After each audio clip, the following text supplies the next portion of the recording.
वाणी के अंतर में गुरुदेव विराजमान है, भगवान विराजमान है।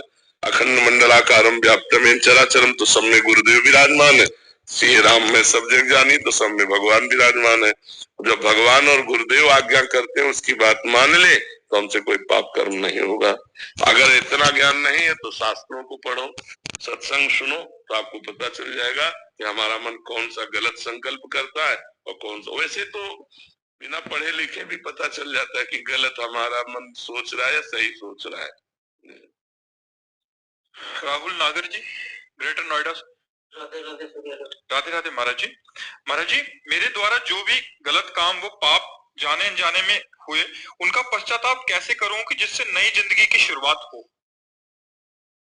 पढ़े लिखे हो, भागवत का पाठ कर डालो एक बार, और हर समय भगवान का नाम सुमिरन करो। एक बार भागवत श्रीमद् भागवत महापुराण सर्व पापों का प्रायश्चित कराने में सर्व समर्थ है। घोर पापी वैश्यागामी नीच 7 दिन भागवत सुनकर परम पद का अधिकारी हो गया, धुंधकारी। स्पष्ट कलयुग में परम पद प्रदान करने के लिए भागवत गरज रही है। यदि आप संस्कृत पढ़ लेते हो तो बहुत बढ़िया रहेगा। एक माँ श्रीमद् भागवत गीता प्रेस से खरीद लो और रोज 1 अध्याय 2 अध्याय रोज पाठ करो तुम स्वयं, हिंदी और संस्कृत दोनों का, और पूरी भागवत पढ़ डालो और फिर नाम जप करते रहो, तो आगामी पाप की संभावना नहीं रह जाएगी, पूर्व के सारे पापों का नाश हो जाएगा। और 30 मिनट नाम कीर्तन करो 24 घंटे में, 30 मिनट आधा घंटा ऐसा निकालो जो तुम्हें नाम प्रिय उसका कीर्तन करो।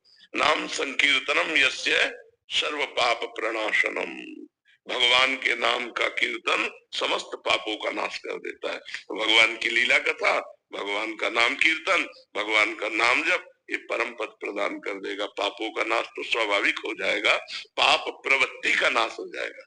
समझ पा रहे आप? डॉक्टर हर्ष तिवारी जी, फिरोजाबाद से।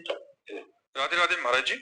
महाराज जी, इंद्रियों को वश में रखना सुख का मार्ग कहा गया है महाराज जी, लेकिन जीवन शैली आजकल खान पान कुछ ऐसा हो गया है कि लोग तली हुई विषाक्त खाद्य पदार्थ जैसे कचौड़ी, समोसा, बढ़ई, अन्य चलो शुद्ध पदार्थों से बने हो तो ये भी बात ठीक है। पता नहीं कौन सा तेल है, कौन सा घी, चर्बी है कि क्या है, और कई दिन का सड़ा। बाजार की चीजें तो मुझे लगता है कि परमार्थिक साधक को तो खाना ही नहीं चाहिए, क्योंकि वो बहुत ही अपवित्र और शरीर के लिए भी हानिकारक। वैसे सब लोग पसंद बाजारे का करते हैं, घर की रसोई करना पसंद करके होटल का ज्यादा पसंद करते हैं, गोलगप्पा ये सब दुनिया की चीजें ज्यादा पसंद करते हैं। मैं ना लंदन से आई थी और मैं जब से आई हूँ तब से गोलगप्पे, छोले भटूरे, पाव भाजी ये सब खाने में लगी हूँ, क्योंकि खाते पीते और मैं आपसे यही प्रश्न पूछने वाली थी कि मैं कैसे अपने आप, आपने कहा है सत्संग में कि साधक को भोजन कम करना चाहिए। असल बात यह है ना कि जब भगवान की प्राप्ति की लगन लगती है तो नहीं खान पान ते भावे है, नहीं कोमल वसन सुहावे है, सब विषय लगे ते खारा है, हरियासिक का मग्न आ रहा है। अभी शरीर में है ना, आपको लगता है मैं शरीर हूँ, इंद्री मन की मांगे आप अपनी मांगे मान रहे हैं, इसलिए आप इंद्रियों को शासन में नहीं ले पा रहे। अगर थोड़ा सा ज्ञान हो जाए, आप दृष्टा भाव में आ जाए कि तो इंद्रियों की मांग है, मन और इंद्रिया मना कष्टान इंद्रिया प्रकृति स्थान कर सकती, नहीं मुझे इसमें नहीं जाना। देखो 2 अंगुल की जीभ है, बस इतना ही स्वाद है, और यहाँ से गया तो सब बेकार है। घाटी नीचे माटी, ये घाटी नीचे माटी केवल। और अगर आपको सही बताएं, इनकी प्रक्रिया बनाते हुए देख लो, जलेबी जब बन के प्लेट में सामने आती है, लेकिन वो जलेबी वाला सीरा देखो, उसमें सैकड़ों मक्खी मरी पड़ी है, वो बस ऐसे निकाल दे। अपने घर में जो बनाओ, गोलगप्पा खाना है तो अपने आजकल गूगल से सब आप सर्च करके जान सकते हैं, यूट्यूब से, गूगल से, बढ़िया अपने घर में बनाओ, ठाकुर जी को पहले पवाओ और फिर आप पाओ तो बुद्धि शुद्ध रहेगी। तो हमें लगता है कि मन को चराने की इंद्रियों के साथ जो आदत है, इसे धीरे धीरे कंट्रोल करें। अनजाने में आप अपने को रोगों का शिकार बनाने की तरफ जा रहे हैं। शरीर में ज्यादा मांस बढ़ना, चर्बी बढ़ना, ये हमारे अवयवों को कमजोर करता है। लीवर, किडनी, दिल, इनको कमजोर करता है। तो हमें तो आपसे प्रार्थना है कि 30-40 मिनट व्यायाम कीजिए, 20 मिनट प्राणायाम कीजिए और ये सब बाहरी चीजें छोड़िए और सात्विक भोजन कीजिए। तो अभी आपका शरीर जो है ना वो परमार्थ और स्वार्थ लायक हो जाए। अपने शरीर को एक्टिव करना चाहिए, तभी तुम स्वार्थ और परमार्थ लायक। यावत स्वस्थ विदम कलेवरम यावत च दूरे जरा, जब तक हमारा शरीर स्वस्थ है, इंद्रियां बलवान है, तो हम भगवान का चिंतन कर सकते हैं, हम लोगों का उपकार कर सकते हैं, हम कोई क्रिया भी कर सकते हैं। तो इसलिए पिज्जा, बर्गर, आइसक्रीम, ये वो सब का, ये वेट बढ़ाने वाली चीजें हैं। अरहर की दाल, मूंग की दाल और रोटी, अब ये किसको पसंद आएगा? हर की तुरंत बना के दाल ठाकुर जी को भोग लगा के पाओ तो वो स्वादिष्ट है कि वो स्वादिष्ट है? हमें लगता है जहां तक हो सके, अब जैसे कुछ समस्याएं बच्चों की, बाहर पढ़ते हैं या सर्विस करते हैं, अब उनको तो होटलों का खाना ही पड़ेगा, लेकिन हम कहते हैं जिनको भगवान सुविधा दिए हैं, बचो, बाजार और होटलों के भोजन से बचो। पहली बात अपवित्र, और दूसरी बात स्वास्थ्य हानिकारक है, स्वास्थ्य के लिए पक्का हानिकारक है। तुरंत तुम्हारे लिए आटा लगा के नहीं बनता, वो कई कई दिन का आटा जमा होता है लगा हुआ। तुरंत आपको भोजन मिलेगा तो तुरंत आटा थोड़ी लगाया है, तुरंत दाल थोड़ी उबाली, कब का है। आप बासी खाना पसंद करेंगे तो तमोगुण बढ़ जाएगा, भजन में वृत्ति नहीं रहेगी। तो भोजन सुधार तो भजन सुधार हो जाएगा, भोजन सुधार तो हमारे कर्तव्यों का पालन करने की क्षमता आ जाएगी। और ये आप कहते हैं जो बना रहा है उसके विचारों का भी बहुत प्रभाव पड़ता है, बहुत प्रभाव पड़ता है। वो गलत विचारों का तो वही प्रभाव। बिल्कुल, जब आप भोजन पाएंगे तो आपके अंदर गलत चिंतन चलने लगेगा। देखो जैसे कुआं है ना, कुआं का जल हमारे लिए जो पौष्टिक परमाणु चाहिए, जीवाणु चाहिए, वो मिलते थे। कुआं का पानी अब तो गया कुआं। देखो कलयुग का कैसा प्रभाव, मटके से भी, मटके में पानी डाल दो तो वो भी शुद्ध हो जाता है। हाँ शुद्ध हो जाता है, क्योंकि रज में ऐसी जल का दोहन भी बहुत लोग कर रहे हैं, बर्बाद कर रहे हैं। तो इसके लिए लताएं कटने के कारण जो वर्षा का अधिक हमको चाहिए पानी, वो नहीं मिल पा रहा है। अगर लताएं, हमारे वृक्ष लगे ना, वृक्षारोपण हो, तो कार्बन डाइऑक्साइड नष्ट हो, ऑक्सीजन हमको अधिक से अधिक मिले, और उससे वायुमंडल भी शुद्ध होता है और बादल भी बनते हैं, जिससे वर्षा होती है। जहां वृक्ष अधिक होंगे वहां वर्षा अधिक होगी। जैसे कई ऐसे वृक्ष वाले स्थान है जहाँ बहुत अधिक वर्षा होती है, और अब वृक्ष लोग काट डाले। पहले तो कलयुग का प्रभाव, जो आम के बड़े बड़े पेड़ होते थे, वो सब बड़े बड़े पेड़ तो सूख गए, और ये वर्ण संकर आम चले।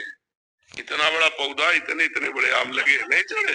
अब ऐसे वर्ण संकर चले, जैसे विशाल वट वृक्ष है, विशाल पीपल का वृक्ष है, आम का वृक्ष है, नीम का वृक्ष है। ये हमारे प्रकृति के लिए बहुत आवश्यक है। हमें लगता है सबको एक एक वृक्ष लगाना चाहिए। महाराज जी लगा भी दो ना तो लोग काट जाते हैं। महीने भर की शॉपिंग ऑनलाइन महंगा पड़ता होगा। जी ज़ेप्टो सुपर सेवर है, प्राइस अपने आंगन में लगा, अपने घर में लगा सकते हैं। हाँ, बहुत। नीम का पेड़ एक औषधि समझो, नीम का पेड़, उसके जो फल गिरते हैं उससे जो गंध होती है बहुत रोगों को नष्ट करने वाली होती है। नीम की जो वायु आती है वो शरीर के लिए सुखद होती है। नीम की छाया में बैठना, लेटना, ये बहुत, गांव में तो ऐसे ही जग जाते थे, और अब तो दर्शन नहीं, खिड़की खोलो तो आसपास सब फ्लैट ही फ्लैट नजर आते, वृक्ष तो नजर नहीं आते। रोहित त्रिपाठी जी मुंबई से। राधा वल्लभ श्री महाराज जी आपके चरणों में कोटि कोटि प्रणाम। हे गुरुदेव, जैसे त्याग, विरक्ति और उपरति में अंतर होता है, उसी प्रकार क्या श्री जी की दया, कृपा और करुणा में भी कोई अंतर है? श्री जी की दया, कृपा और करुणा। दया होती अनुकूलता, कृपा होती प्रतिकूलता, और पतित के ऊपर करुणा होती है। सबसे ज्यादा लाभ तो पतित लेता है। जो अपने को दीनहीन पतित समझता है वो करुणा का अधिकारी होता है, और भारी से भारी प्रतिकूलता श्री जी कृपा करके देते हैं, और अनुकूलता दुलार करके देते हैं। तो अनुकूलता दुलार, प्रतिकूलता कृपा, अधमता अर्थात दैन्यता करुणा।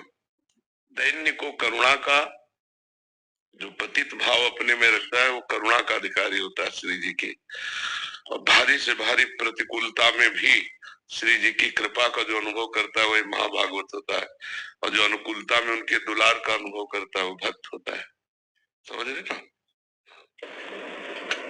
ये तो हमारे ऊपर अनुपम कृपा है, उनकी बहुत करुणा है।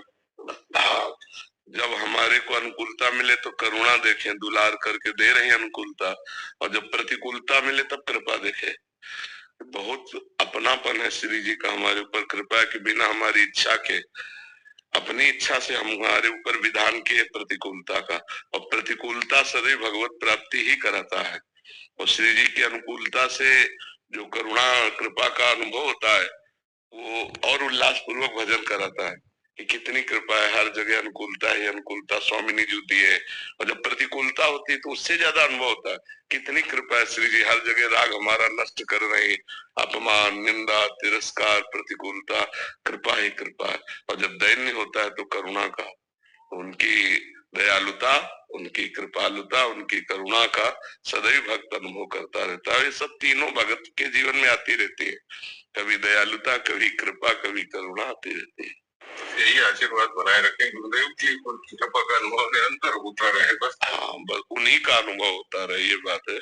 उनकी दयालुता, कृपालुता, करुणा का अनुभव होता रहे हमें। प्रतिपल की अनुकूलता रहे तो उन्हीं की दयालुता है, प्रतिकूलता रहे तो उन्हीं की कृपा है, और अधमता है तो उन्हीं की करुणा है। क्योंकि यही दरबार दीन को आदर जीत सदा चली आई। हमने पूज्य हरि बाबा की वाणी में पढ़ा कि जो अपने को अधम समझता रहता है उस पर भगवान की विशेष करुणा बरसती है। मैं बहुत नीच हूँ, मैं अधम हूँ, मेरे में कोई साधन बल नहीं, प्रभु आप ही करुणा। तो वो करुणा, भगवान की करुणा उसको स्थिति देती है। कहीं ना कहीं जब तक साधन बल रहता है तब तक वो भगवान की करुणा का अधिकारी नहीं बन पाता। जब साधन बल चला जाता है, अपबल तप बल और बाहुबल चौथो बल है दाम, सूर्य किशोर कृपाते सब बल हारे को हर नाम, सुनेरी मैंने निर्बल के बल रहा।